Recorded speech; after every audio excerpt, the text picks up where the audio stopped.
MP Raghunandan Rao కీలక వ్యాఖ్యలు చేశారు. ఎమ్మెల్సీ కవిత శాసన మండలిలో బీఆర్ఎస్ అధినేత కేసీఆర్ ను ఆ పార్టీని ప్రశ్నించిన అంశంపై స్పందించారు.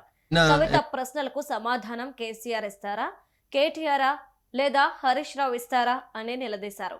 బీఆర్ఎస్ హయాంలో బీహార్లో చనిపోయిన రైతులకు పరిహారం ఇచ్చారని అన్నారు. కానీ తమ నియోజకవర్గానికి చెందిన రైతులు మరణిస్తే వారి కుటుంబాలు కేసీఆర్ ఫామ్ హౌస్ కు వచ్చినప్పుడు కనీసం పలకరించలేదని విమర్శించారు.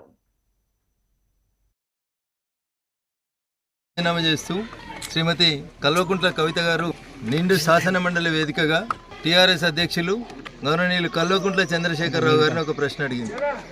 భారతీయ జనతా పార్టీ చంద్రశేఖరరావు గారు ముఖ్యమంత్రిగా ఉన్నప్పటి నుంచి అడుగుతున్నటువంటి ప్రశ్ననే నిన్న నిండు శాసన మండలిలో కవిత అడిగింది. తెలంగాణలో ఏమి పీకి కట్టగట్టిరని మీరు దేశంలో పార్టీని పెట్టుకొని పోతామని బీఆర్ఎస్గా మార్చుకొని పోయినరు అని అడిగింది. ఇలా యువరాజు గారు చెప్తారా, బావలు చెప్తారా, బామ్మర్దులు చెప్తారా, లేకపోతే పెద్ద ఆయన ఫామ్ హౌస్లోకి వెళ్ళి లేచి వచ్చి బయటకు వచ్చి చెప్తారా చెప్పాలి.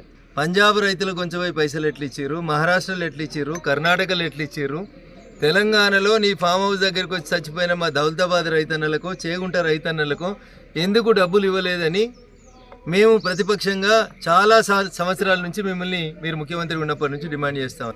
మేము అడిగితే వేరే పార్టీలో అడిగినాం కాబట్టి ఏదో పాలోడో పంచాయతీడో కాబట్టి అడిగింది అనుకోవచ్చు. ఇలా సాక్షాత్తు మీ బీఫామ్ మీద గెలిచిన ఎంపీ, మీ బీఫామ్ మీద మీరు నామినేట్ చేసినటువంటి ఎమ్మెల్సీ, స్వయాన మీ కడుపున పుట్టిన బిడ్డ అడుగుతుంది. తెలంగాణ సమాజం మొత్తం కూడా అడుగుతుంది.